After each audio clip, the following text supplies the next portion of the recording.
Good afternoon, everyone. I, Jane, on behalf of NEN and Badwani Foundation, would like to welcome you for the webinar.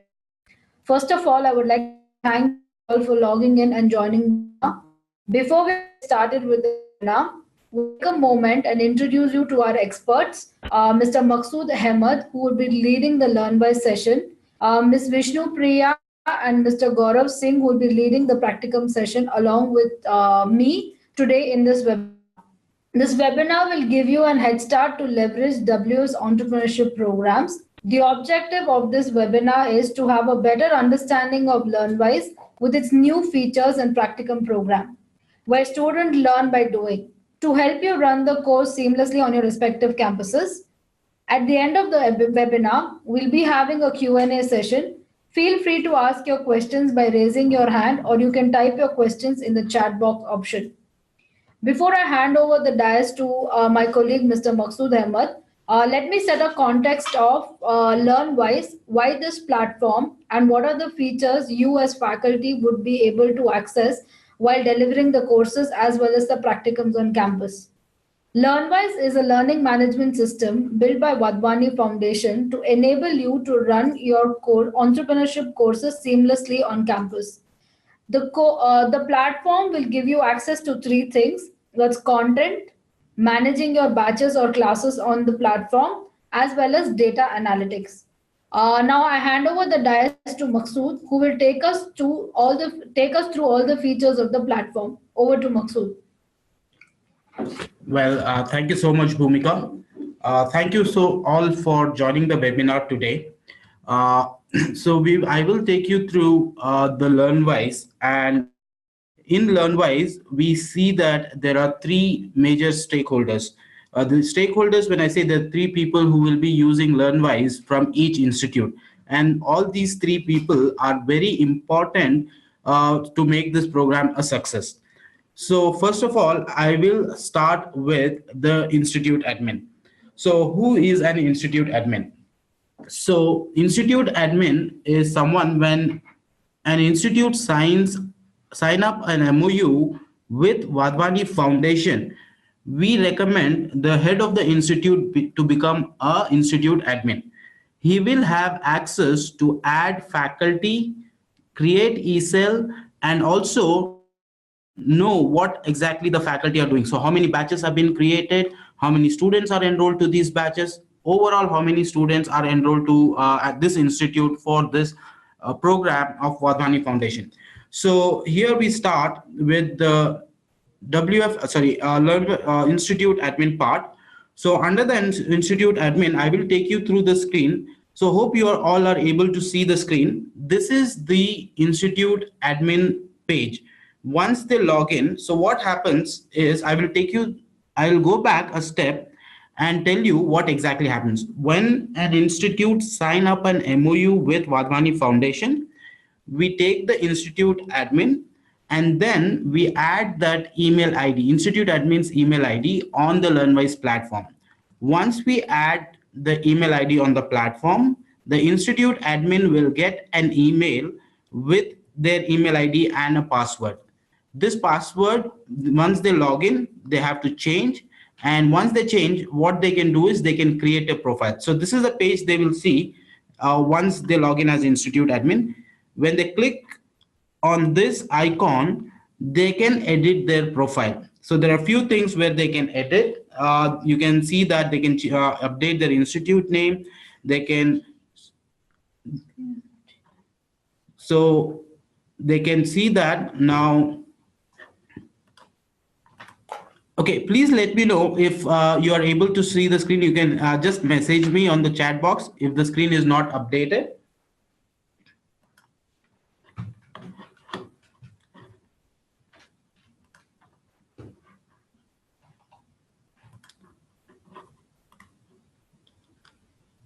So yeah, so sorry for the technical glitch. Now you can see this is the page where an institute admin can see once they log in. They can click on this icon and update their institute profile, like the address, the details, the contact number, and other things. And the very most important thing is adding faculty who can enable, this is like an enabler where they can add faculty and the faculty can run the course. So they can click on the institute name here. Once they click on the institute name, they can see a glance of their institute profile.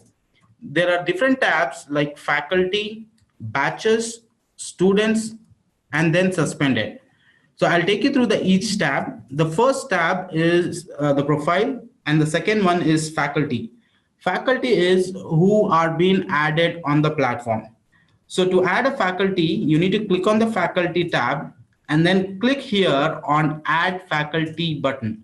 Once you click on this, it will prompt you to type the name of the faculty and then the email ID. Here we see two options. One is regular and one is VTP.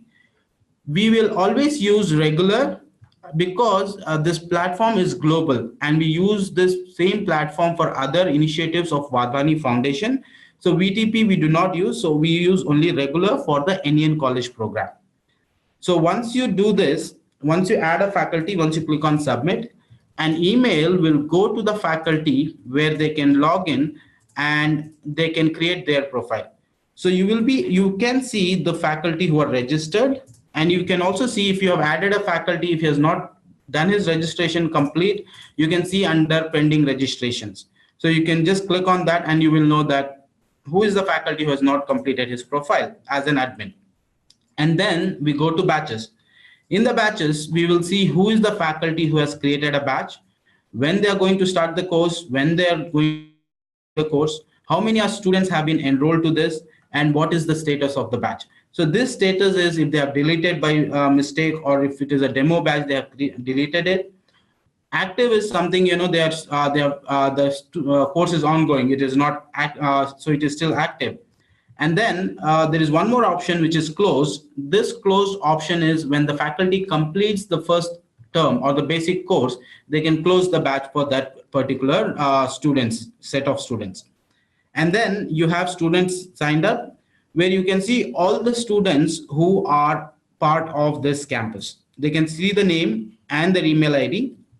And then suspended is something, it is not that you suspend the faculty. This is suspending the student or faculty if a faculty is moved out of campus, or if the student is not part of this campus. When you see as an admin, you can go ahead and suspend them. They will not have access to the LearnWISE platform. So this is to do with the institute admin. And then the very next important stakeholder is faculty. So for faculty, this is our new designed LearnWISE, where the faculty can use their same credentials, what they have been using all these days. So this is an updated version of our old LearnWISE. So based on the request from all across faculty, based on the requirements of a faculty, we have planned and built it in such a way so that it is useful for the faculty. So let's log in to the faculty profile.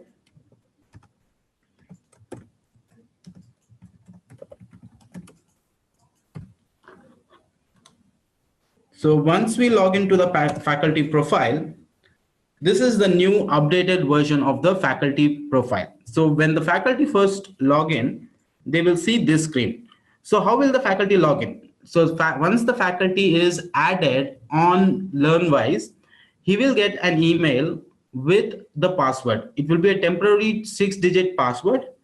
You'll type the email ID, go to learnwise.org, type the email ID, type the password, and it will prompt you to change the password. And then it will ask you to put in your profile, add more details to your profile, and then you will see this page. So once we come to this page, you can see that you can preview the course, you can create a batch, and when you go to dashboard, it will say that you have not yet created a batch, so you do not have a dashboard. And then if you go to class admin, you will see batches, but because you have not created any batch, it will show that this space is blank. And then we also have a tab called reports. This is very useful for the faculty to understand what is each student's progress, or how the if a student is not doing well, you can track this from the reports column. So let's go ahead and create a batch. So to create a batch, there is an icon here which says create batch. When you click on create batch, you will see there are two options. One is create new batch or copy batch. Create new batch is for a fresh batch. When you're starting for the first time, you will click on create new batch.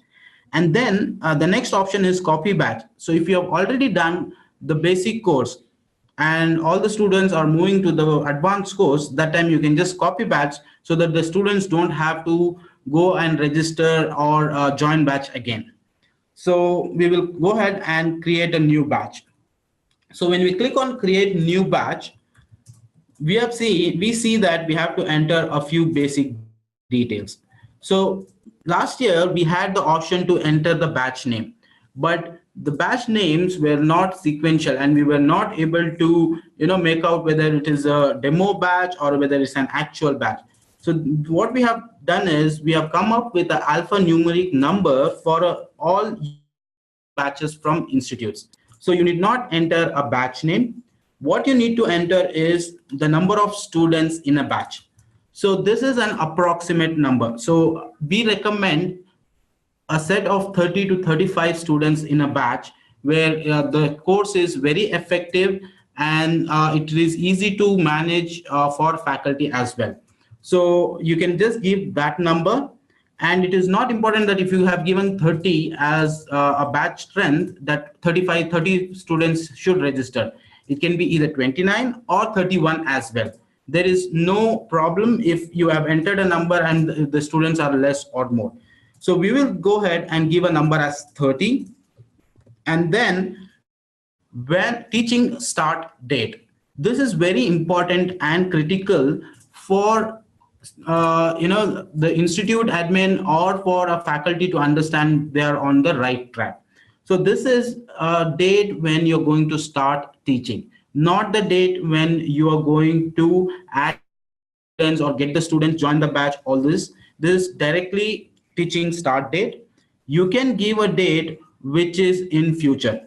For example, if you're going to start a batch on 30th of August, you can create a batch today saying that you're going to access the content or start the first lesson on 30th. So please make sure you give an appropriate date when you're going to start.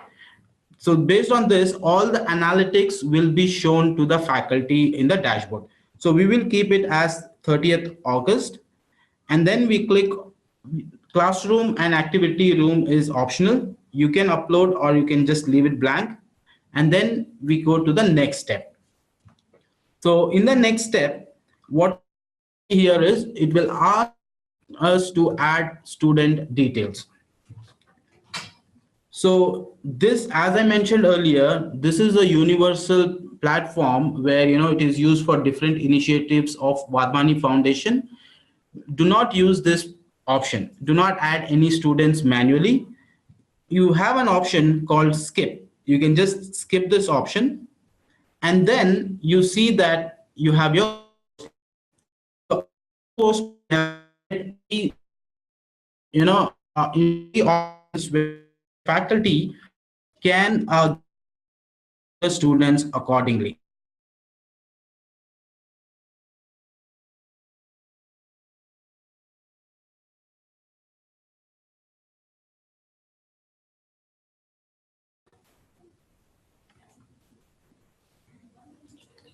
Okay, so the first option is, sorry, there was an internet dropout, so we will start this again. And then we go to the next step. And then once we go to the next step, we have an option where we can skip the students. I hope you all are able to hear me. Please message me if you're not audible. You can just click skip for this option. And then many faculties said that giving access to the content directly to all the students, what happens is they will just go through the content, they will not be interested in the class, they will not attend the class here, they will not be a part of the class. They will say that they have watched content, they will have watched videos. So what we did is based on the faculties requirement, we have created three options where faculty has control to give access to the content to all the students when they are creating a batch. So the first option is you can give course content access to all the students for all 9 lessons of the course. The second option is based on the schedule. So you have a schedule.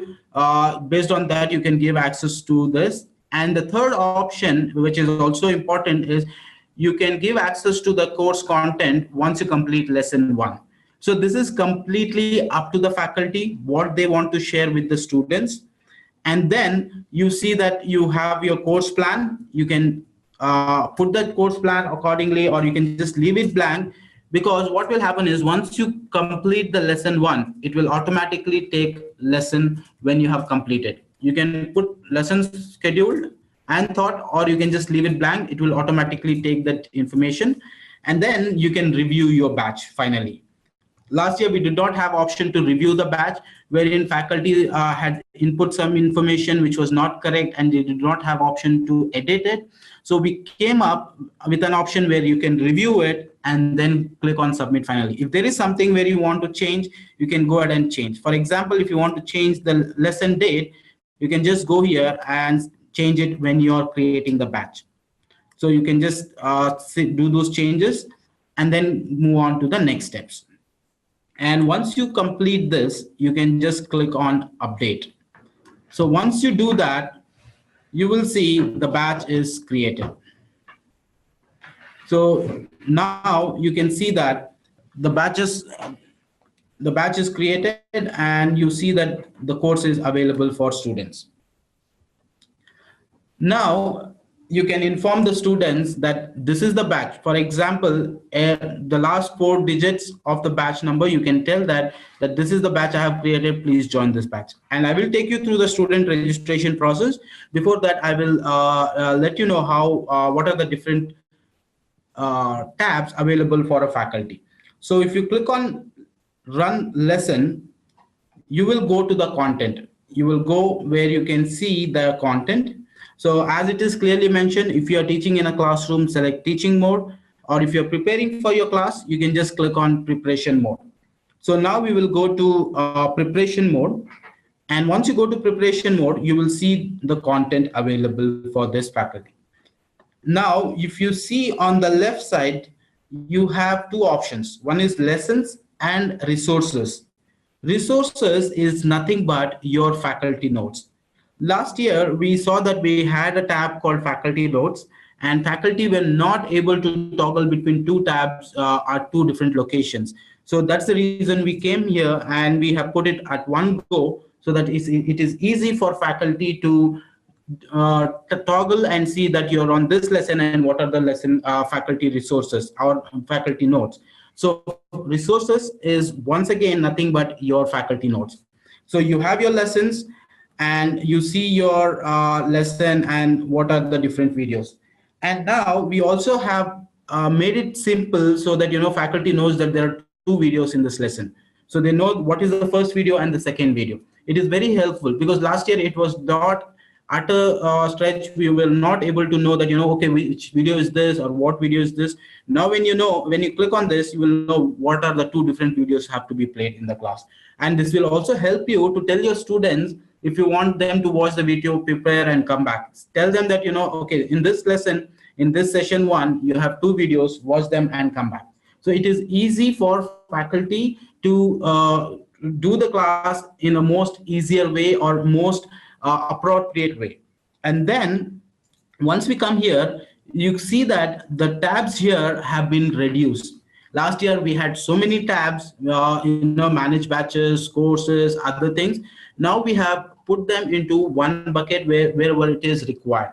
So the first tab is the dashboard. Second tab is the courses, which will show the courses available. And then third tab is class admin. Class admin is where you're going to see your batches, the assignments to create, which you will be creating for students, and the quizzes. And then the reports, as I mentioned, the reports tab will be active once all the reports are added. So we will start from the dashboard. Once you go to dashboard, this is the new dashboard. And I hope you all like this, because this gives a lot of information for you as a faculty based on your progress as well as your student progress. So these are the different tabs which you will be seeing on the faculty. And the dashboard, the first thing is the batch name, how many students enrolled to this, what is your progress, so how many lessons have you completed, is it going very fast, or is it going slow? You will get to know those details. And your schedule progress, so if you have created a batch on 30th August, what should be your schedule? So are you on schedule or are you behind schedule? You will get to know those analysis on the first part. And then the second part gives you, when you create an assignment or a quiz, when you have a quiz, when your students take quiz, you will know how many students have taken up the quiz, how many of them are got what scores. You will get an average score, you will get a high score, you will get a low score. And based on that, when you go to reports, you will get details of students.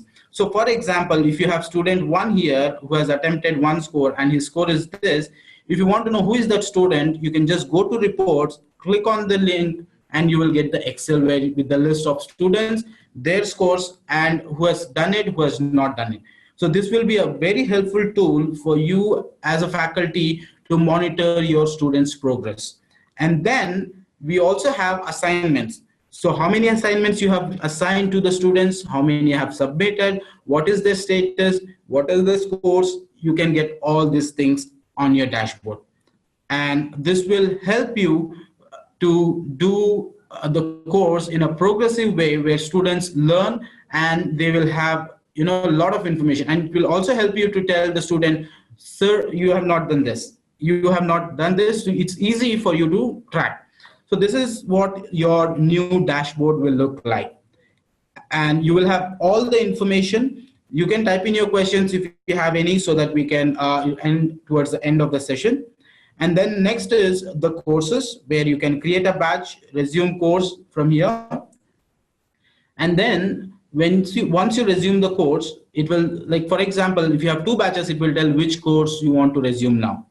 So this will also help you to not make any errors. It will help you to simplify things and move forward. And then once you click OK, it will ask you're teaching for this batch. It will confirm it twice so that it is easy for you. And then when we go to batches here, you will see all the batches you have created. If you have created two batches, you will see two batches. If you have created three batches, you will see three batches. And then you can always go ahead and run the lesson from here. And then we also can see here, we have the start course and the course plan, where you can start the course for a fresh batch. And then you can see different lessons. So if you go to facilitator notes, it will tell you what has to be done for lesson one. So it's just a tab where you toggle and get the information. And then when we go to assignments, so this is very important and crucial for students or faculty to understand, because every lesson we are suggesting that there is an assignment and the student has to do it, so that they can learn better. They can be equipped better to take the final assessment. And we understand as a faculty that the learning curve is gone to the next level. It is not stagnant, but gone to the next level. So here we have options where you can create new assignments. Use existing assignments will be added on. As of now, it is not added, but it will be added. Create new assignment is a simplest thing where we can do. So you can just give the title. You can type the name of the assignment, and then we can type the name of the assignment. We can give a description, and then we can give what is the start date of the assignment. So if you complete the lesson, or in between the lesson, if there is an assignment, you can give an approximate time when the student should submit this assignment. And then you give a time to them that on this time, this day, the assignment has to be submitted.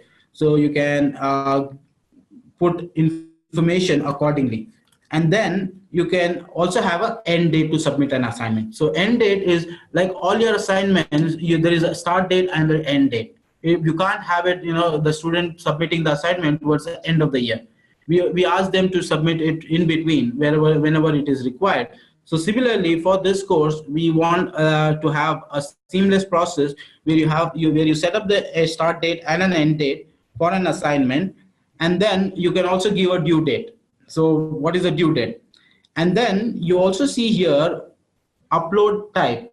So this is what type of file you require from a student. So is it a file you want them to upload, or is it an inline document, or is it an external link, or is it something to do with the classroom where they have to do, or strong resource? So these are the different set of assignments they can upload on the platform. So it is easy for them to just upload. So you can select, if it is a file upload, you can just leave it as file upload, and then you can give how many attempts they have. So for example, if they have the first lesson where they have to interview an entrepreneur, so how many attempts? Is it one attempt or is it two attempts? You can give, it depends on the faculty. So we will give one attempt, and then your evaluation, whether it is marks or grades. So you, depending on your campus, you can select this, and then if it is grades, you will get A, B, C, or if it is marks, you can just put what is the passing mark for this assignment. And then you also have an option, once you review the assignment, you want to show the marks to the student, or you want to hide it from him. So you have that option. And then there is option if there is any notes you want to give. And you can also put, is the assignment for all users or maybe a group of people in the classroom. So if it is all users, you can just save, or if it is for individuals, you can type the email ID and then you can add the names. So we will do it all users, and then we can save the assignment. So once you save the assignment, you can see the assignment is created. And then you can edit the assignment anytime. And if you want to add a particular user, you can add. But this user has to be registered on LearnWISE to your institute. Only then you can assign that.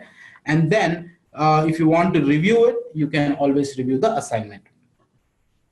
So then we also have quizzes where you will see what are the quizzes available. As of now, it is on staging, so you are not able to view it, but we can view all the quizzes available for this course. So this is about the faculty login and the different screens. One more very important thing, what we have seen is some faculty, they run the class, but we are not able to track the progress, and the students are not taking up the quizzes. So what we also need to understand is if the faculty is on track and also the student, they are going along together. Because if a student is taking online lesson-wise quizzes before completing the course, before the faculty completing the course, he will not have any learning. So what we have what we also done is here we see in the dashboard there is something called course plan. The faculty can click on mark lesson completed. So we know that once the faculty has marked lesson completed, and the student has taken up the first lesson quiz, then it is in sync. If faculty has not marked any lesson completed and the student has taken up the quizzes, then we can tell the faculty, okay, this student of yours is not going on track.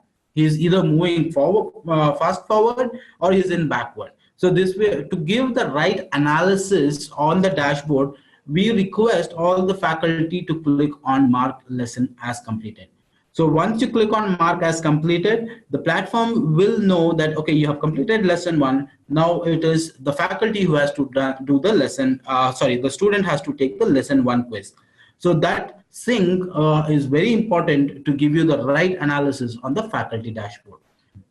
And one more thing, a very important thing, this year we have from the previous experience, we have seen that many students take lesson-wise quizzes before the lessons are completed.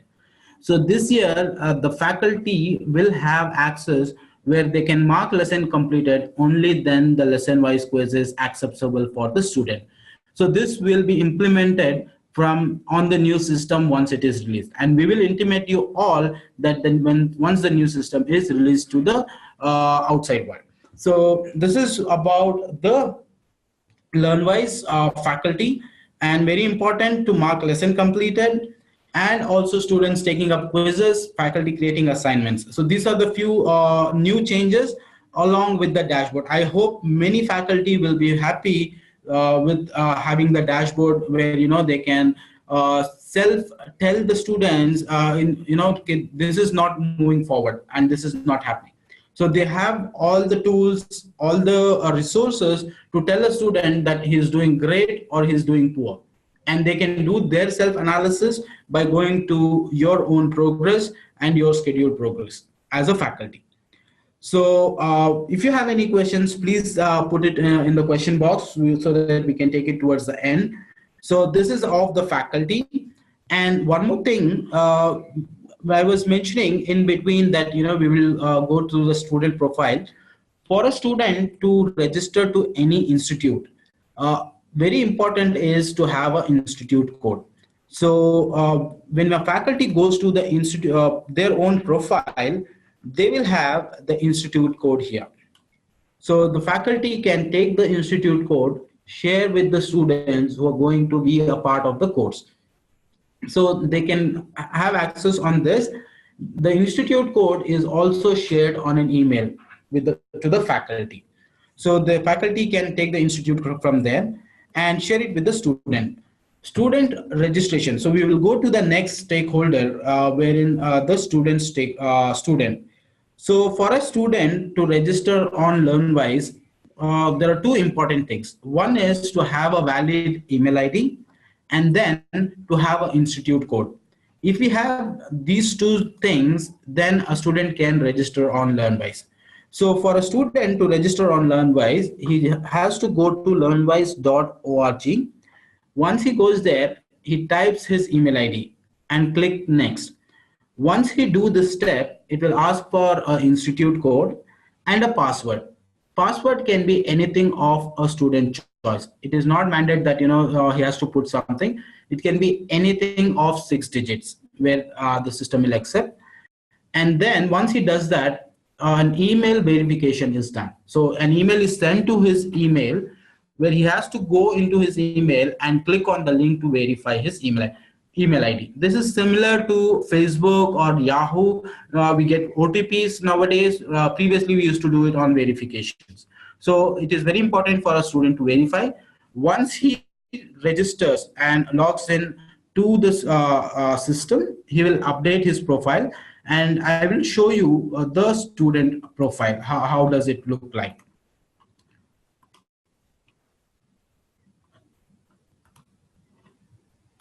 So this is the student page. Hope you are all able to see the student page.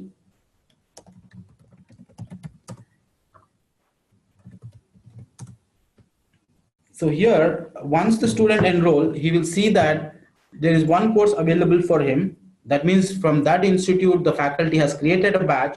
So it is available and he has not enrolled to any courses. When he goes down here, he can see all the batches which are created by the faculty. So these are all the batches which are created. To join the appropriate batch, he has to talk to the faculty. This is very important.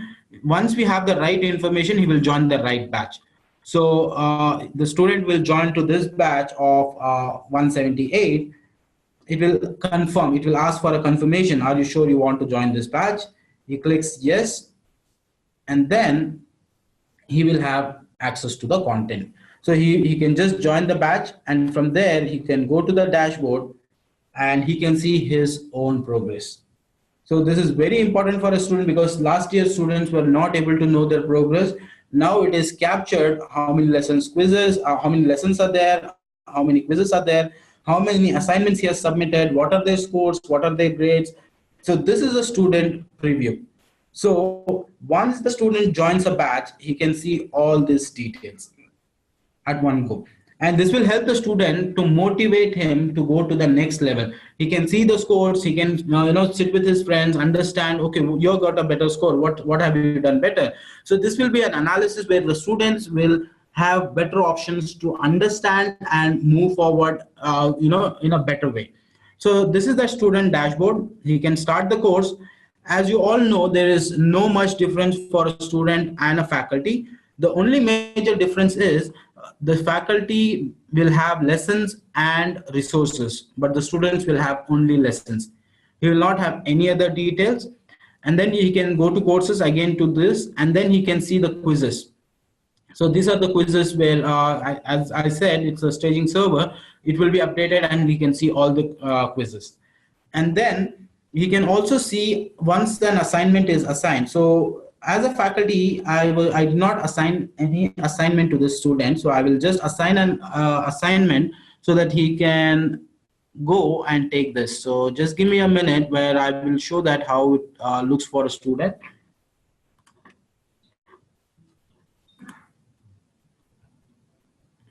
So we can go here. Yeah, so we can just click here, add a user, and then you see already see that the student is registered. So once you click on this,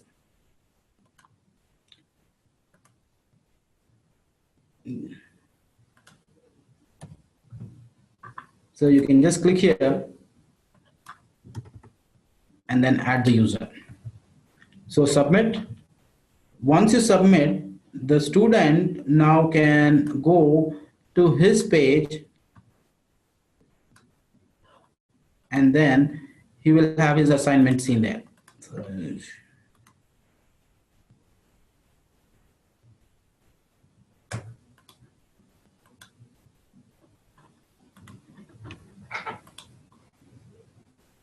So the assignment is assigned. Just a minute, I'm just going to the student profile.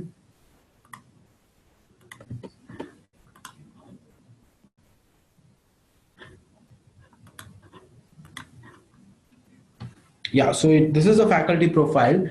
So in the faculty, you can see that one student is joined and the assignment is assigned to the student. And now we will go to the student profile and see the student has joined the batch and he can see this assignment. So you can see that 9 lessons, 12, this is the student part. And once he goes to resume course, and if he goes to tasks, okay, so under tasks, he will be able to see the assignments. There is some technical error where it is not updating. So that option will be there available, where the student will see that the assignment is assigned to him, and the students can submit the assignment and move forward. And then the faculty can go ahead and give or score the assignments accordingly. So this is for a student, and a student can play a dual role. One is being part of the course, and the other is being part of the ESL. So here, this student can also go here in the profile, and then he can also become a student. He is also a part of ESL member. So we can also see the ESL. So just give me a minute. It's just loading where we can see the ESL.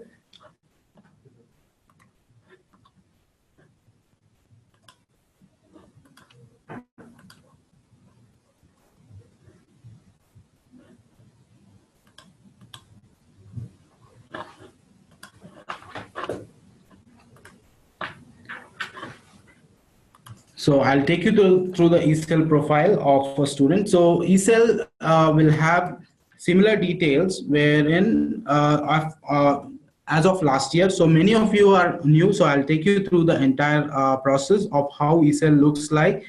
So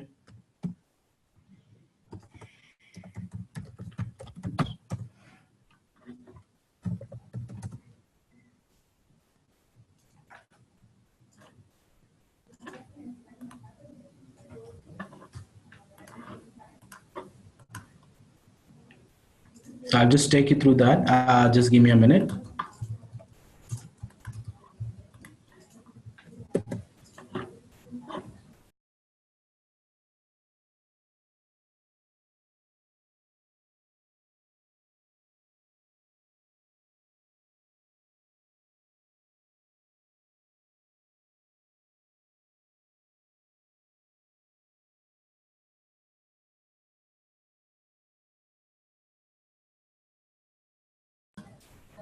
Yeah, so we will go now and see how ESL looks like on the new platform. So this is the institute admin. Institute admin can set up the ESL from this page.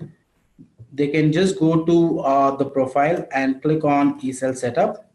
Once they click on ESL setup, the students, the student who is registered on LearnWISE can be seen here. So the institute admin can set up an ESL by selecting the name of the student from here. So student CEO is someone who is going to lead the ESL on campus. We call them president. We are in many institutes. We call them CEO in many places. So the person who's going to lead the ESL as a student, he will be the CEO. So the CEO will have multiple access where he can add other students or other team members as a CEO. So I will show you the screen where how it looks like for a student CEO. So we will go to the LearnWise and then we will just log in and I will take you through this.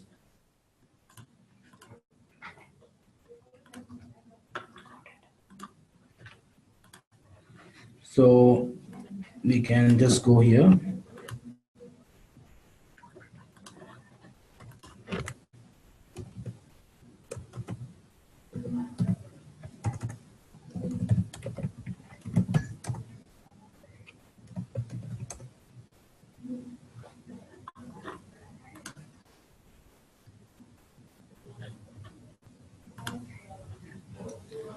So hope you are able to see my screen with the student ESL.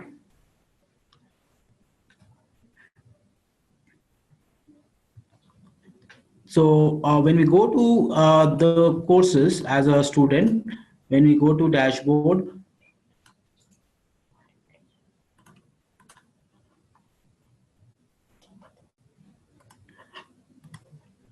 okay, so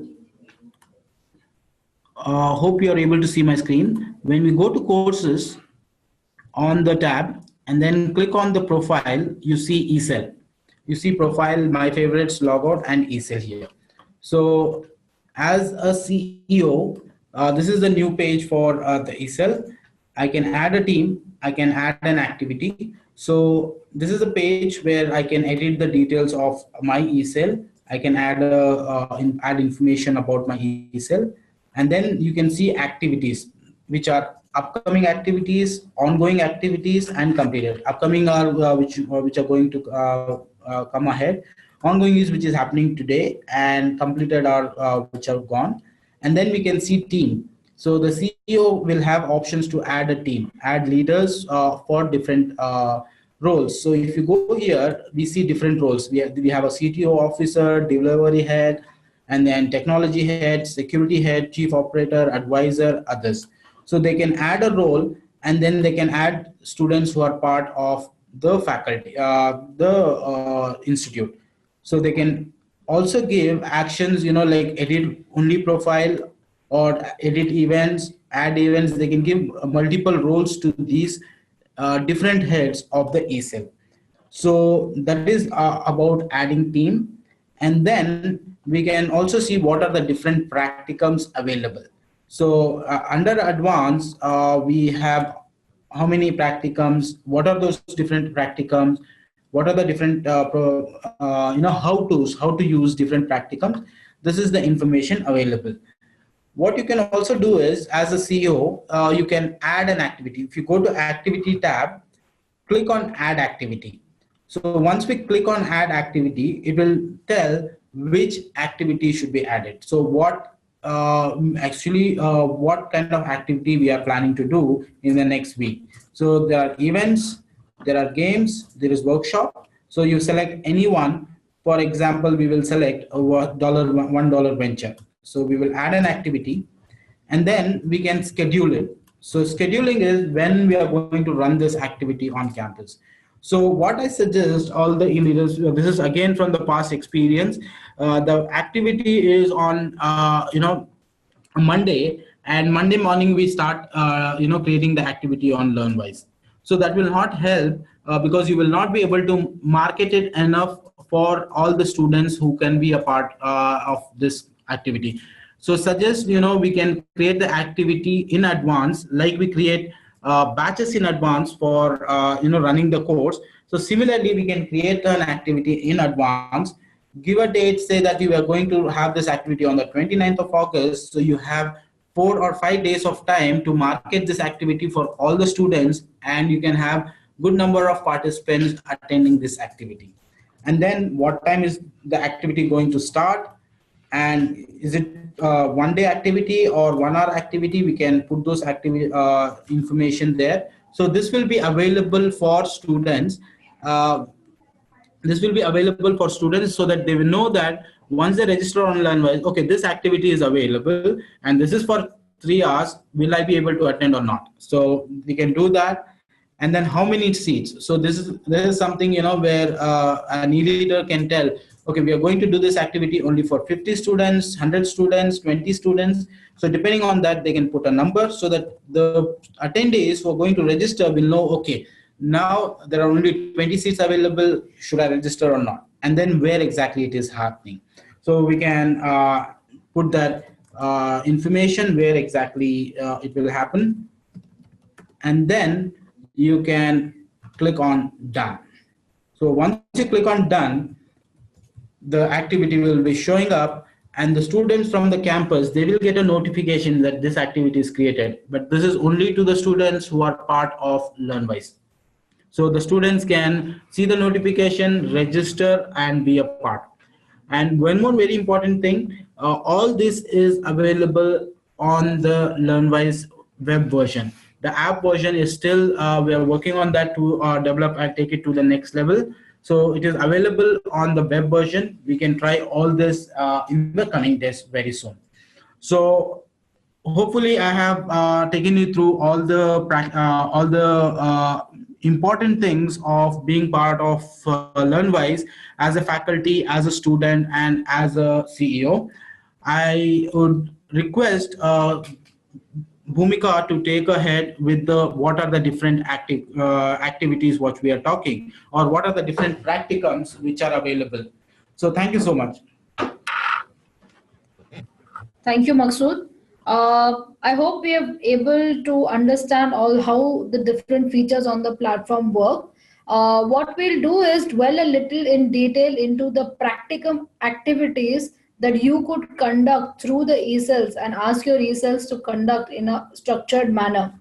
Um, so when we build these activities, the thought process behind building these activities was keeping each student in mind on the campus.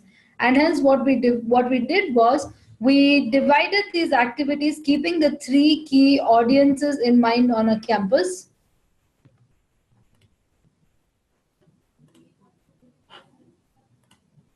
Keeping three key audiences in mind on the campus. The first one is the new student.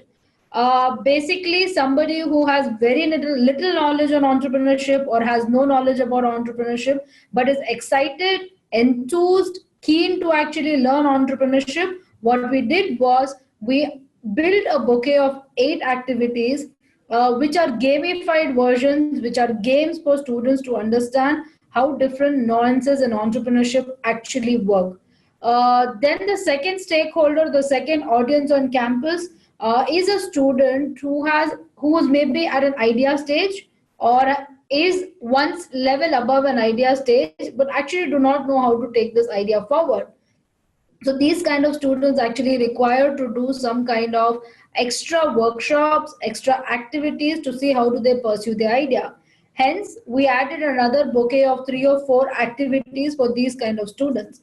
Then we have a third set of audience, which is the most serious ones who are actually wanting to start their ventures immediately after they finish their degree or after they finish their education. And hence we came up with some serious activities for these set of students where they not only take their idea or venture to the next level, also start growing from here. Additionally, what we did was so that students could actually practice entrepreneurship more intensely on campus, We built two extended practicums, basically the campus company program as well as the startup internship program, which was going to keep the students a little more serious, will help them dwell a little more into practicing their ideas at the next level. What I'm going to do in the next 10 or 15 minutes is take you through each of these activities, give you some tips, some techniques on how you can run these activities. Uh, Apart from this, what you can do is go log on to LearnWISE as faculty advisors and access these documents in detail. You can download these copies, give it to your research students in the form of printouts, basically your e-leaders, so that they can run these activities smoothly on campus. Now, first, let's look at the first set of programs, that is the basic programs, which are 8 different activities. The first activity that we have over here is What's My Story, right? All of us know What's My Story. It's all about, I'm sure all of us are already doing this on our campuses, where we're inviting different entrepreneurs, different experts to share their journey in the space of entrepreneurship, which would inspire our students. What we have done is just added another, I would say just added some method to this whole madness of inviting an entrepreneur on campus, where we have put down this step-by-step instructions of how the e-cells can carry forward these activities smoothly. Please remember, the objective of this activity is not to actually get students to start ventures, but actually excite them about entrepreneurship, create awareness about entrepreneurship on campus through their e-cells. By the way, what we are also telling you is please start treating your e-cells as startup clubs on campus, because the objective of this center is not to create any kind of events on campus, but actually inspire students to start their own companies, own ventures. Hence, what we have started doing at the foundation, and I'm sure you agree with us and you will also start using this on your campuses. Let's start calling our ESL startup clubs rather than calling them entrepreneurship centers, because we definitely don't want them to be event management companies anymore. So keeping the whole startup scenario in mind, the objective of your startup club or ESL should be through this activity to create hype about entrepreneurship on campus, to create awareness about entrepreneurship through storytelling. That is the mantra here, right? We do not want them to undergo any kind of big dialogues or presentations, but actually get inspired through a real-time story. Hence, you can invite an entrepreneur onto your campus who has done this, tried, tested, failed, and have again come back into their journey to actually excite our students on campus. Now, some tips on how you can identify this entrepreneur on your campus, what kind of Q&As can be asked to the entrepreneur, how do you divide this 1 hour or 1.5 hour of a session into a most constructive session, are available to you in the how-tos of the document on LearnWISE. I'm not going to go in details about this, but what I could tell you is please tap into the alumni on your campus who are entrepreneurs today, because they are the most closest people our students can relate to. That gives them the excitement telling that he or she is my senior, studied from this campus, did the same course that I did, and now today is an entrepreneur. If he or she can do something, I can definitely do this as well. So hence, the first resource bureau that we should tap into is the alumni on our campus. It is important that we start maintaining the details of these people, go back to them, reconnect with them, and invite them onto our campus to excite our students. The second activity is let's watch a movie. I'm sure all of us today love to watch movies, be it older people, be it younger ones, right? And this era where video movies is available to us in abundance through various platforms like Netflix, Amazon Prime, YouTube, etc. What we should encourage our students to do is watch entrepreneurial movies, because these movies definitely would inspire them, would excite them again to actually go and look at entrepreneurship as a career option, would motivate them to actually build their skills. So what we have done is we have recommended a list of movies that you could actually get your students to watch. Hey, by the way, you know what? You can also use this activity to raise funds on your campus. Play this movie on in your auditorium, collect minimal amount from students, maybe 20 rupees, 30 rupees, and pump these funds back into your resale so that you can start on larger activities, or create a corpus fund for your resale through this activity. And this is a very exciting activity because students love to watch movies these days. So they definitely look forward to be a part of these kind of activities.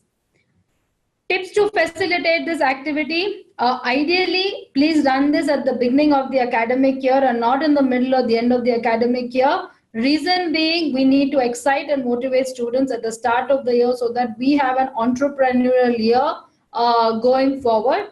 It's not too late. Maybe, yes, some institutes have reached to the mid of the academic year or mid of the semester, but please plan this activity as soon as next week to excite your students back on campus. Important is to stick to timelines, not to get the students to watch long or draggy movies which would bore them. Rather, introduce them to short and crisp movies that would give them a useful message to take things forward. All right. What you can also do is, as a part of your startup club or your e-cell, you can have an additional club which is the Entrepreneurship Movie Club, and keep playing one or the other movie once in a quarter or once in a month so that you can parallelly start building some corpus fund for your e-cell as well. The next activity is $1 venture, most commonly called as rupees 50 exercise here in the Indian scenario. I'm sure all of us play, or most of us have played this activity on our campus, where we give in a minimal amount, as minimum as rupees 50 or $1 to our students, and get them to start ventures. Now, the catch here is not to restrict them in doing any kind of business as far as it is ethical, and the students are not going and doing any wrong kind of activities, right? Over the last 13 years, we have seen this activity has played wonders on campus, where students have invested minimal amount but made maximum profits. The objective of this exercise is to get them to experience entrepreneurship by running any venture on campus that is ethical, and that will help them maximize their profit. Generally, this activity is between 3 to 4 hours, or you can run it over a week's time as well. But what is the most important part of this activity is the debriefing session. Because the students are going to be learning a lot of things in the process, they would be exposed to a lot of skill sets. They would be exposed to a lot of situations where they will have to be taking on the go decisions to make their business successful. The debriefing session to bring back all the teams together and get them to share their experience becomes one of the important part of this activity, as there is a huge peer learning that happens when students interact with each other. The documents that we have or the materials available for you onto the LearnWISE platform is definitely the organizer's note that would be used by the ESL students. A presentation template has also been given. Please encourage all the teams to present so that not only do they play the activity in a structured manner, but also learn to present this into a structured manner. One step towards pitching sessions. Here they'll be given about 2 minutes to actually pitch or what their idea was and what are the problems they have. And then the student or a hand gives some and tips to fit activity in a smooth manner on campus. This activity we have is the idea competition. I'm sure all of us ideation games on campus now. The first key to start your entrepreneurship journey is identify an idea that is worth solving to create a global impact across the world, right? While a lot of us have a lot of ideas, the key here is that we give situations to students, we expose them to different and different environment around us so that they come up with innovative and creative ideas that could solve a global problem, right? So this activity is all about idea generation, where students will come up with original ideas for real problems, right? You can do this in various formats. You can keep an idea for a period of time, give some suggestions to students and ask to come and drop in ideas. The top the filtering can happen at two steps. The top 10 ideas will be selected. They'll be asked to present to the jury, and the top three ideas could be given an award. Please note, do not reject any idea at this stage. The objective is to encourage students to think about different ideas, and it's not about evaluating the feasibility of the idea at this stage. It's all about idea generation. This could be done based on how you want to, what are the kind of ideas that you are looking at your campus. It could be a 2 week event, it could be a 4 week event, and your final event for pitching the idea could be for 3 to 4 hours. Again, you have all of these materials available to you on the LearnWISE platform. One interesting game we have been built in-house content team here is the disrupt activity. This is again an ideation game, in a structured manner, where students would be exposed to some triggers and objects to actually come up with ideas, right? So here it's all about innovative approach, be more resourceful in their thinking, develop such kind of idea generation skills in the participants that they actually think in a structured manner. This is a very, very simple game, but very exciting game because students have to come up with ideas in a constrained environment of using one trigger and one object, right? So each DISRUPT has its own abbreviation, and the students were able to come up with ideas using abbreviation. What you have in this is a game kit. The badges, idea card, object card, and scorecards. Each of it has its own unique role that they play. The game kit would give you the entire process of how to go about this game on campus. In the badges are basically team badges. You will give, like, say, a Mark Zuckerberg to one person and the other person, and they team up together and then come up with an idea. Idea card is basically for each trigger, they have to jot down as many number of ideas that they can. And then at the end of it, choose one of their best idea relating to the object and give themselves scores.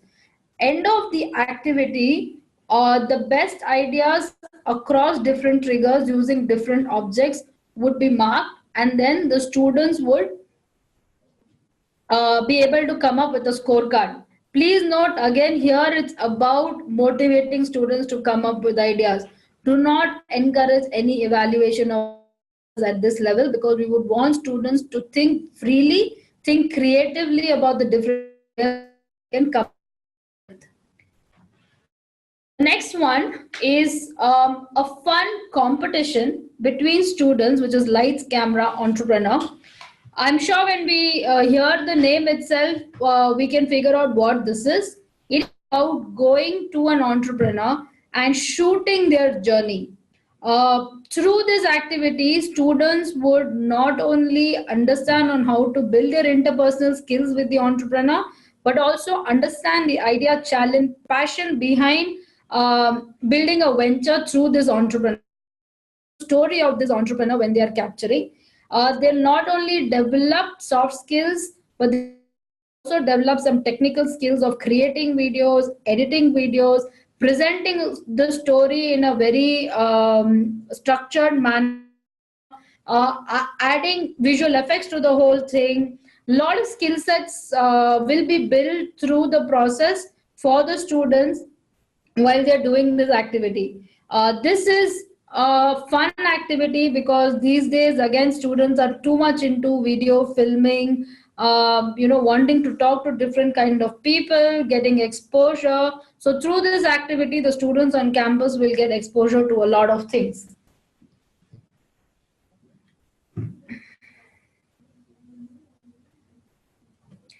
Coming to the next activity, which I think I have enjoyed hosting this activity quite a bit with the students from different campuses, is Entrepreneurship Jeopardy.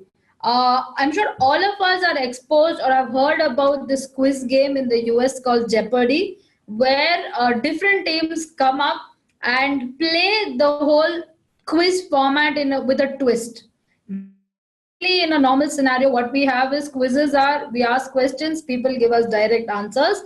But Jeopardy is the other way around, where answers are given to participants and they're expected to form questions. So what we have done over here is this is a multi-level game. It's a multi-level quiz game where elimination happens. Elimination of team happens at every level, right? So we have brought in a lot of fun, twisted questions into this game, which would reiterate the concepts of entrepreneurship for the students, improve their knowledge, create more awareness about facts and trends of what is happening in the world in terms of entrepreneurship, right? While we have built in some questions already through the quiz questions and through the instruction PPT, what we encourage is that you and your research students keep updating this, updating with the current trends and facts so that it is as exciting for any student as and when they participate. This game can be played across different levels of students, different audiences. The reason being because the level of difficulty can be increased as and when we expose them to different audiences. For somebody who has very little knowledge, we can give them easy basic questions. Somebody who already gone through a lot of entrepreneurship concepts, we can expose them to a little difficult question. So this is a universal game that can be played across 3 different audience sets on campus. Tips to facilitate this. We've got 3 rounds. So please stick to the timelines. It is very, very important that we stick to the timelines here is because during quiz games, what happens is we always tend to go out of time. And then stick to eliminations in the right manner. So that we encourage and motivate students to play better, to be more competitive in a healthy manner with each other, right? And also have somebody who will watch on to the scores, because after the first round there is negative marking to build excitement. So we please have somebody to watch on to the scores very, very minutely so that you avoid all these mistakes going forward. The next activity is think with the box.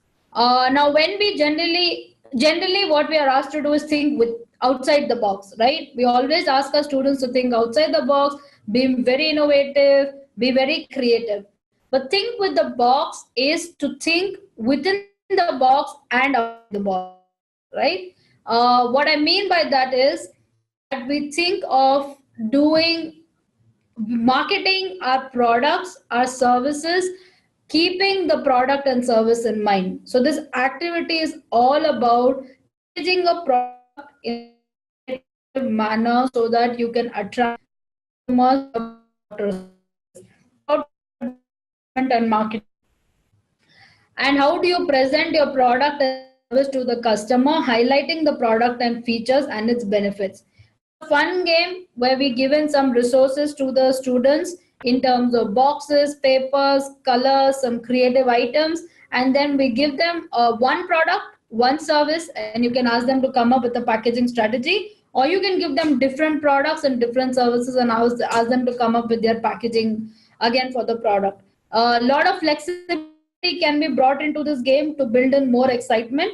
The USP of this is to actually highlight the features of the products, the benefits of the products and service by using minimal words. That is the key to the whole packaging funda, where we attract customers by doing minimal things but talking about maximum benefits or outputs of the product. Yeah.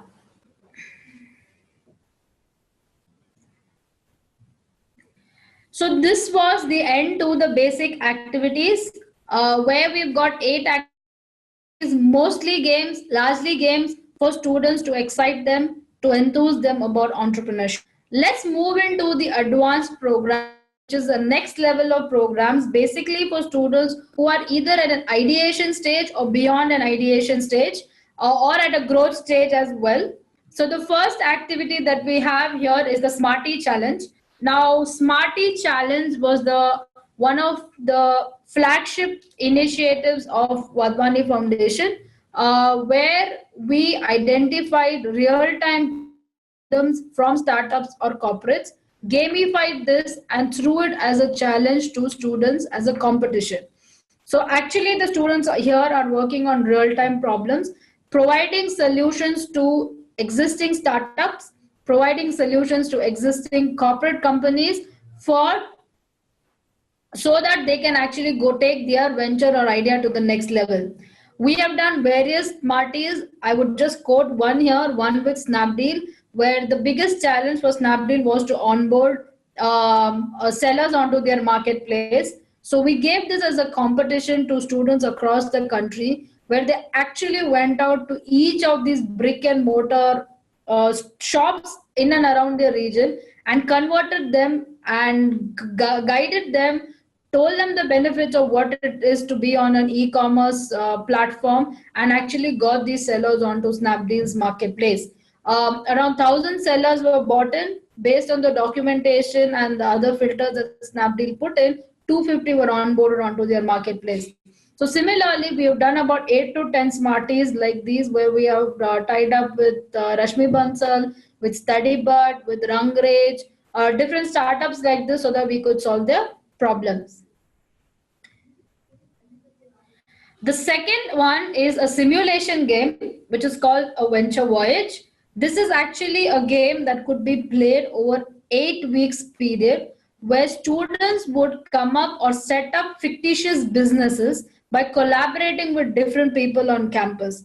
The objective here is to help the student understand what is that essential checklist, what is the checklist that we have to keep in mind when we are starting a business.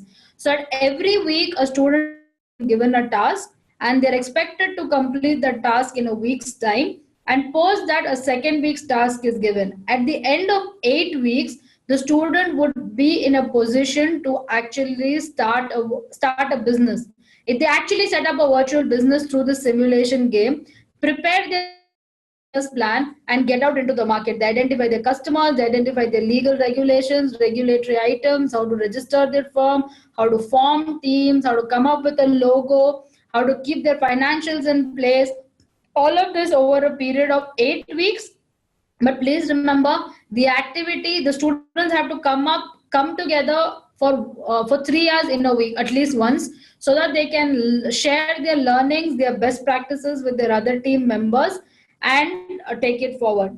What we have done is we have provided templates as well as to what the student has to keep filling or keep in mind for each week's task. So basically, there are 8 milestones that a student should achieve before starting his or her venture.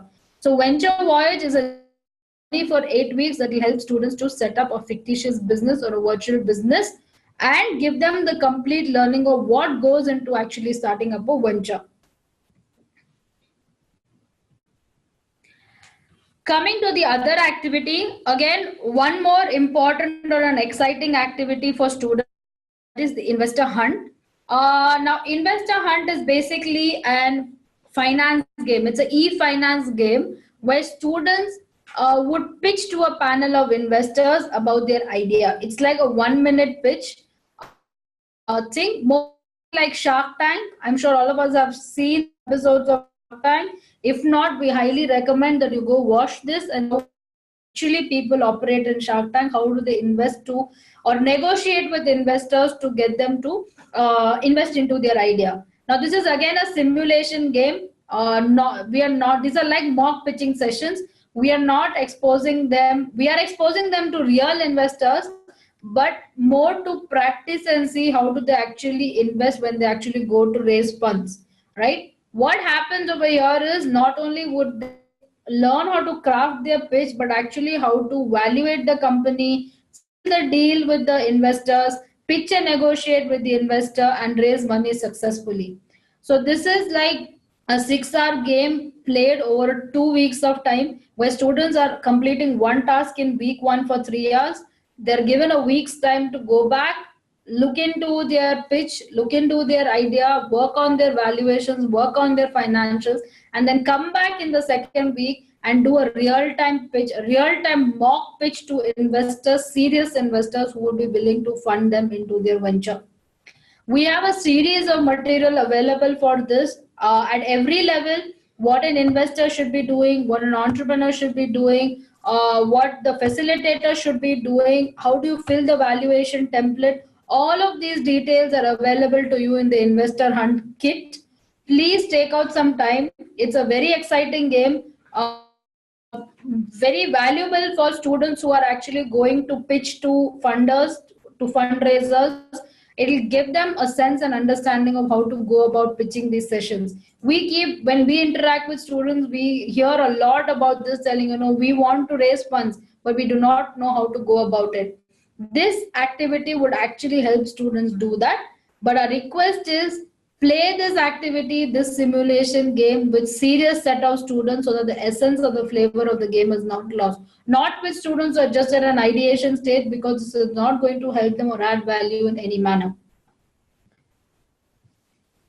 The next one is AMA Town Hall. Again, this is, I would say, on a lighter side, more of inviting an entrepreneur onto the campus, a local one for a town hall session where they are just exposed to a set of people and people can just throw questions at them.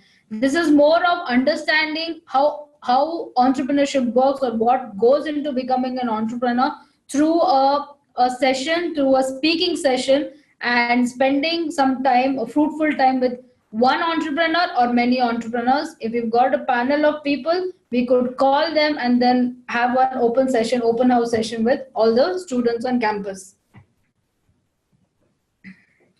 One important activity, which I'm sure, again, I feel personally adds a lot of benefit to the students, is a startup weekend program, where students come together for 54 hours or 48 hours in a week.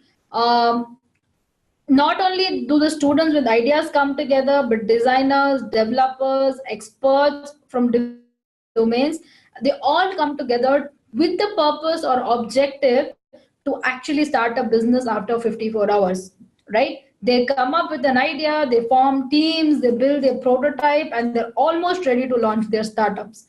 This is a very, very intense activity, but a lot of preparation goes behind actually going live onto this activity. It is important that we keep our checklist ready to see that we have identified the correct kind of entrepreneurs, the set of experts, the correct set of designers, the correct set of people who can come together and form teams, so that we run this activity smoothly. Because at the end of 48 hours or 54 hours, our objective is to get these people to start businesses, launch their startup. There are a lot of companies, lot of corporate houses running these kind of programs.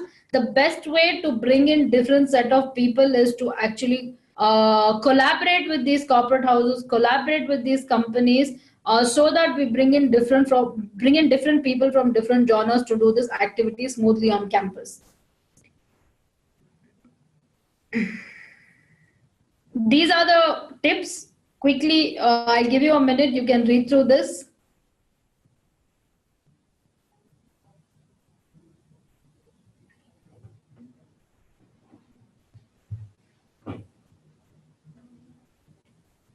Yes. Another one here in the advanced program, which I think is a very effective, is boot camps, which are 2 days rigorous programs for the students, for e-leaders, for entrepreneurs, come the practice seriously on their idea to take it to the next level. Rigorous workshops where students undergo different milestones for a period of 2 days. Again, it could be domain specific, it could be department specific, or you could bring in people from different departments, different domains together, with an objective that through these workshops, through these workshops for 2 days, students start up ventures on campus. This is again meant for serious students who actually want to start ventures. The other activity which we highly recommend is a design workshop. All these years, what we have seen, or what we have customers have faced, is that companies always build their products and services and sell it to the customer. Fortunately or unfortunately, the scenario has changed today. The demands from customers have increased so much that we can't build a standard product and sell it to all customers. We have to cater to the different needs and the different requirements of the customers, and hence the design thinking workshop would help students or help startups to think from a perspective of a customer, keeping customer as their centric. They would be able to build or design the product or service.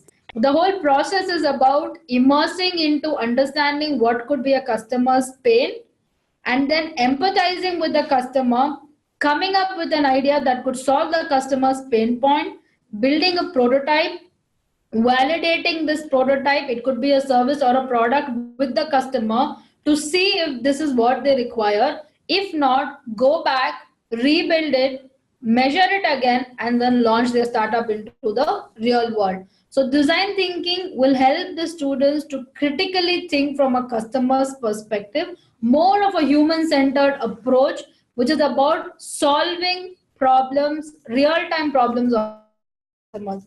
So this also will enable them to understand the customer's pain or gain, and then come up with a product or service that could meet the requirements of the customer.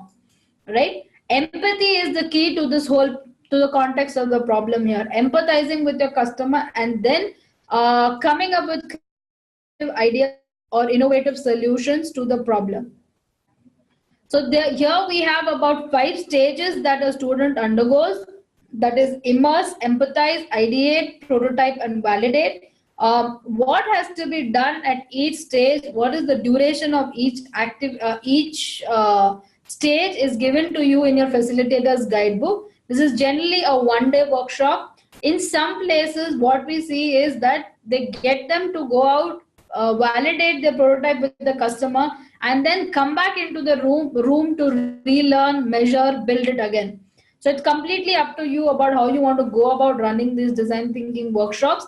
One recommendation that we would want to make over here is, please call in D series experts over here who have or are running design thinking workshops, because these people already know what works out in the market. So inviting experts onto campus to do this would add more benefits to your students.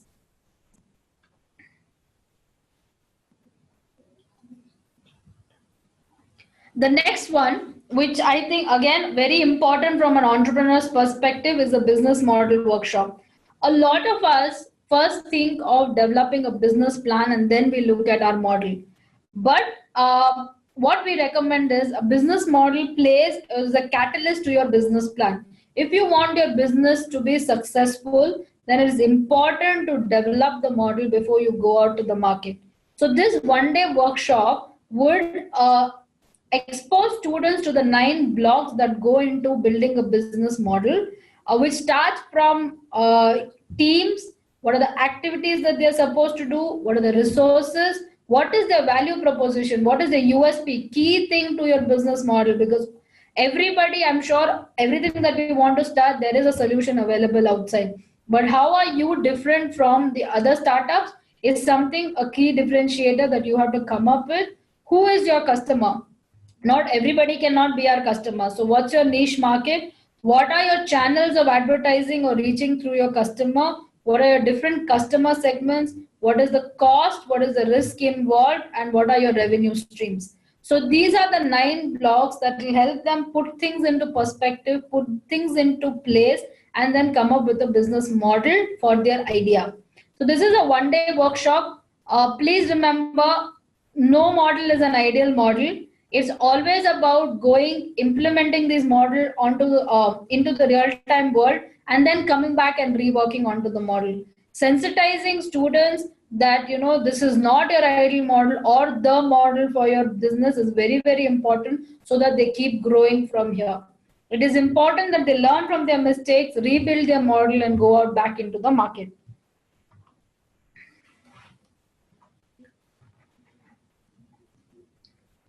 We've touched upon boot camps as advanced workshops already, how to go about it. I'm not going to get into it again. And coming to the last 2 activities that we have built is the extended practicum programs. That is the campus company program and the startup internship program. Now, what is a campus company program? This is about enterprises the students would run with rigor, real-time businesses that they would run on the campus. Basically, this is about by the students, for the students, and of the students methodology, where the customers are the students, the business, the people who are running the business are the students, and the people who come up with the ideas itself also is the students. This is run in the confinement of a campus where they understand and learn entrepreneurship.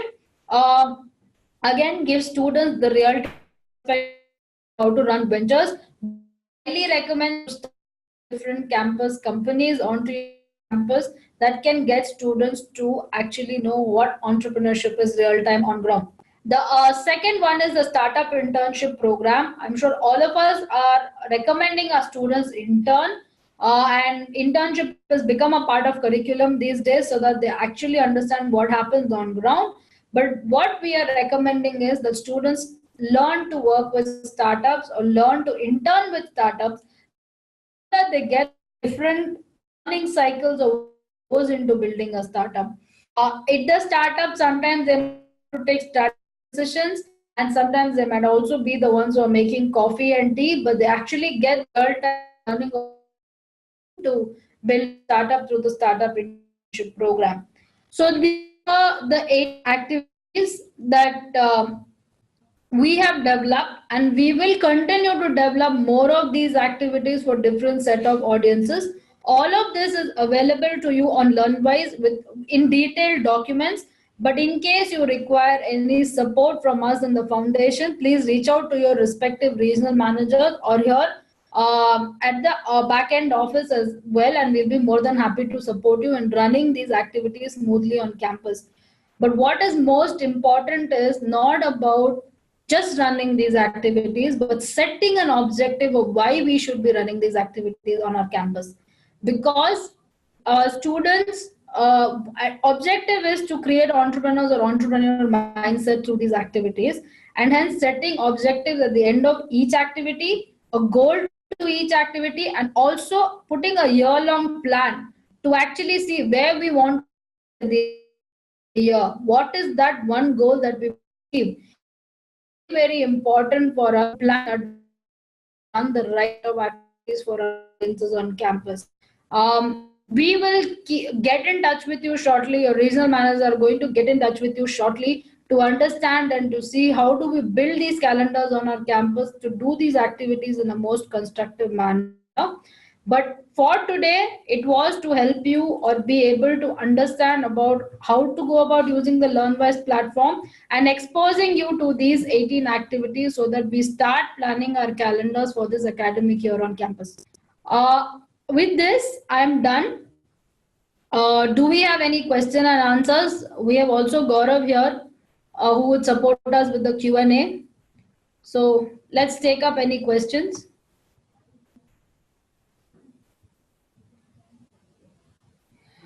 Okay, we have one question here from Professor Saptaparna. Should we mark a lesson completed after students finish the assignment? Gaurav, would you want to take this up? Yes, thank you so much. Good afternoon, everyone. So that has been a wonderful session. Thank you, Maksud and Bhumika. So I'll take this question. Should we mark as completed after students finish the assignment?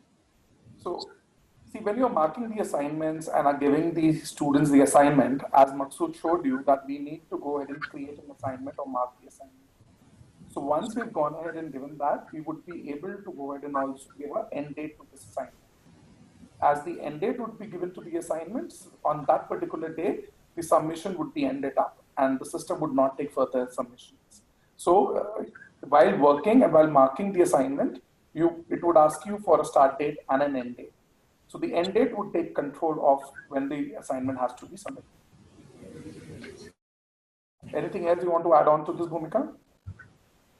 Yeah, yes. So just answering back to Professor's question here, please mark the lesson as completed after you finish teaching lesson 1 on campus, so that the quizzes and assignments are open to students and they can take up this as their homework and work onto it.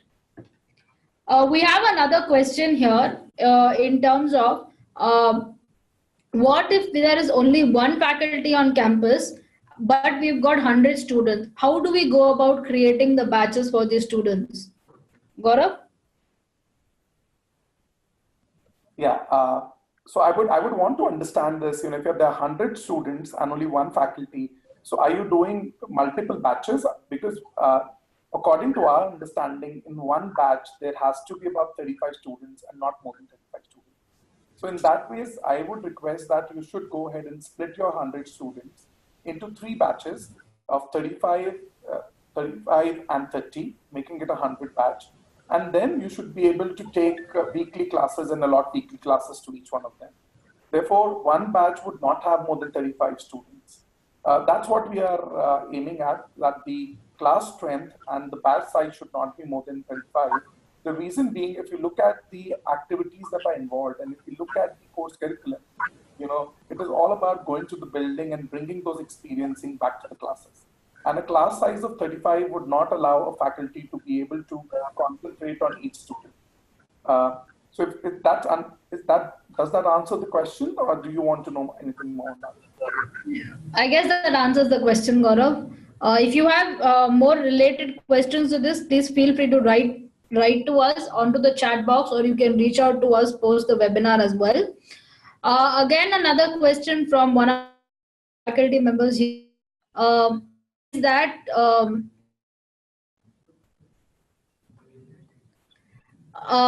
do we do all the 18 practicum activities in one semester, or should we divide this through the year? How do we go about calendarizing our calendar for the year? Yeah, so that's a good question. Let me answer that. So in order to go ahead and make the entire calendar for the academic year, I would recommend that you should sit down with your regional manager to go ahead and decide the activities which are best suited for your audience. As Bhumika mentioned in her presentation, that there are activities which are meant for students who are right now at an initial stage of entrepreneurship, whereas there are advanced activities and extended activities for students, those who are in ideation stage or at a far stage in the entrepreneurship. So what you should do is evaluate how many students you have in both of the categories, sit down with your regional manager to go ahead and discuss the entire calendar, and then see how many activities would you be able to do in the entire year. We do not recommend saying that all the 18 activities has to be done, but you can have a bouquet of those activities catering to all the participants, all three categories of students. One category which are very new in entrepreneurship, second category which are at a higher stage in entrepreneurship, and third category who might be thinking about taking up entrepreneurship 5 years down the line, but they definitely want to be involved in this activity. So planning with an RM would be the key role here to go ahead and plan the academic calendar. Thanks, Gaurav. Another question here we have is, what does student upload assignment mean? Where does the student upload assignments? Sorry. To this, I would, so if you would have seen when Maksud was giving the presentation, Maksud clearly mentioned where it is, but I would request Maksud, because you have already have the screenshot there, if you can take us there and show it to us again. Yeah. Okay, Gaurav. So I'll just hope you all are able to see my screen. So are you able to see my screen, Gaurav? Okay, so when we Also, we need to minimize the window of question and answer. Yeah. So is it done now? Okay, so once we go into this screen, when a student click on resume course, there on top we have classroom, task, assignment, and quizzes. So once we click on the assignment, the student will see what assignment the faculty has given. So the student can take assignment and then attempt. So whatever the file, so if the faculty has said file upload, then he has to upload a file. For example, if a student reads a story or writes something, or writes about how was their experience in the last class of a $1 venture. If a student writes, it is on a PDF or a Word file, he can just browse and upload the file. And if it is a video, they can upload a video. So any kind of file, they can just browse and then upload that file onto LearnWISE, so that the faculty can review it. So once they take this, so they can, it is uploaded, and the faculty will be able to view the. So just give me 1 minute. I'll just show you how the faculty will be able to view it.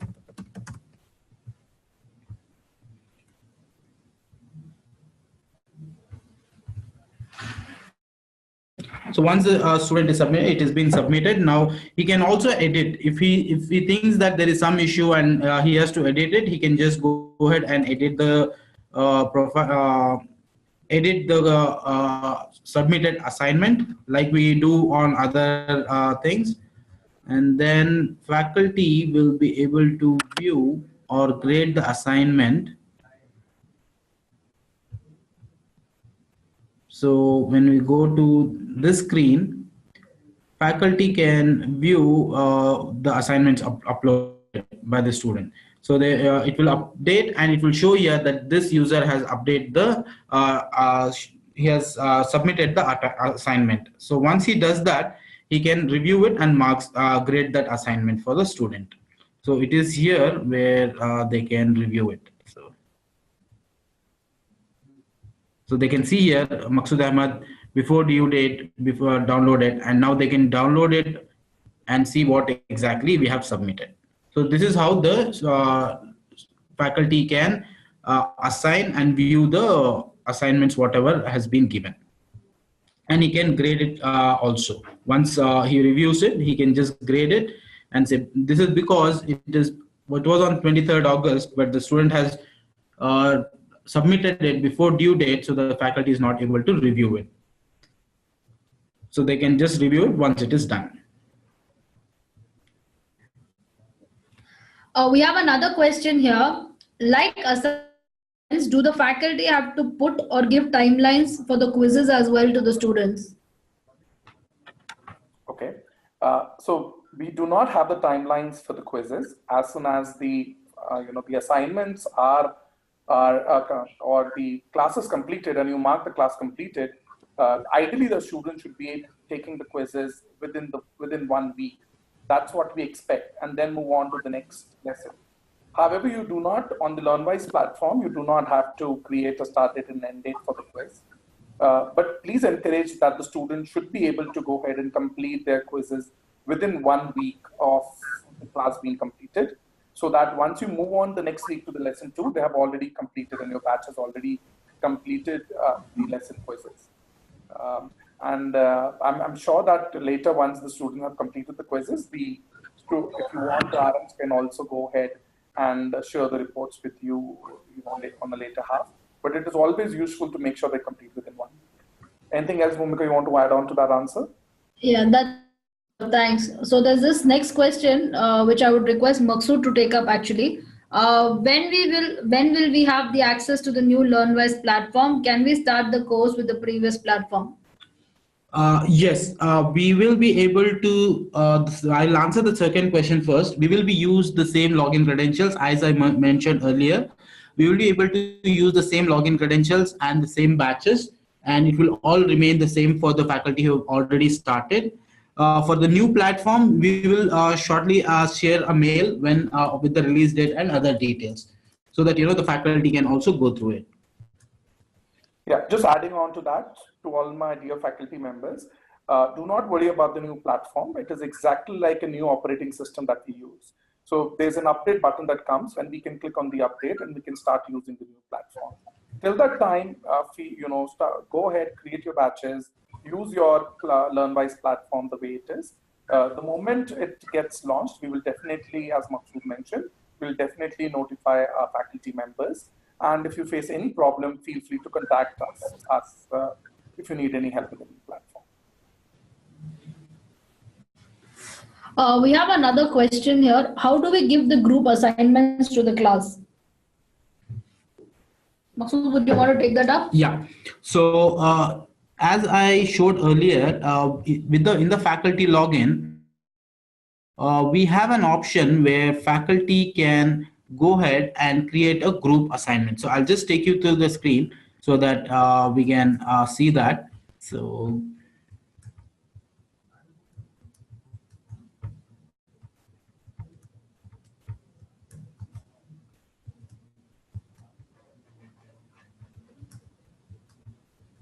when the faculty is creating assignment for a group, they can click here, and then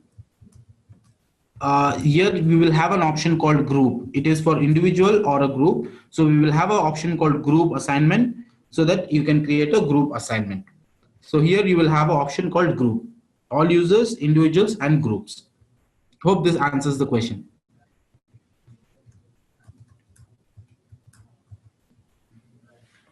Yeah. I think these are the questions that we have received from our audience. Okay, we have another question here. How many basic and advanced practicum programs are suggested to be completed in a semester? Gaurav? Can you repeat the question, Bhumika? I'm not able to see that question.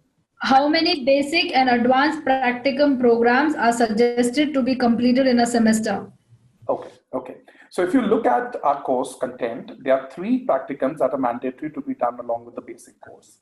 Apart from those practicums, the other practicums you can plan along with your regional manager, with your RM, and plan the activity calendar. So 3 are mandatory along with the course. The rest of the basic and advanced practicals can be discussed with the RM when you are doing your ESEL activity and calendar for the year. And that's how. We do not have a set number because it depends on the kind of students you have. On catering to students, you should have a mixed buffet of basic, advanced, and extended. So ideally, I would suggest, invite your regional manager to your college, sit down with him and plan an activity calendar, and you should be able to help you with this. I see one more question here from Yogesh Mehta. I want to increase batch size from 30 to 35. Is it possible after starting the course? Yes, Yogesh sir, you can actually go ahead and increase the batch size from 30 to 35. 35 is permissible. And ask those 5 more students to go and click on your badge and ask them to join the badge. They would be able to join.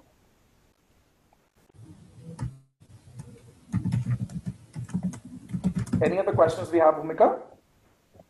I think that's it, Gaurav. Please feel free to write to us at wfglobal.org for any other questions, and we will be providing the version of this webinar institutes over the mail. Request you to kindly circulate this among your students as well, so they get a feel what the practice and how do they go using the platform. Thank you so much, Gaurav, Maqsood, for giving in your time in taking us through the Q&A as well as the LearnWISE platform. Thank you to all the participants for being patient enough and listening to us. Please feel free to reach out to us anytime over a mail and write to us at nenindia@wfglobal.org. Thanks once again, everybody. Thank you, faculty members. Thank you for your patience and your time. Looking forward, all the RMs are very excited about this program, and each one of us will extend our help whenever needed. Feel free to reach out to us. Thank you. Thank you so much.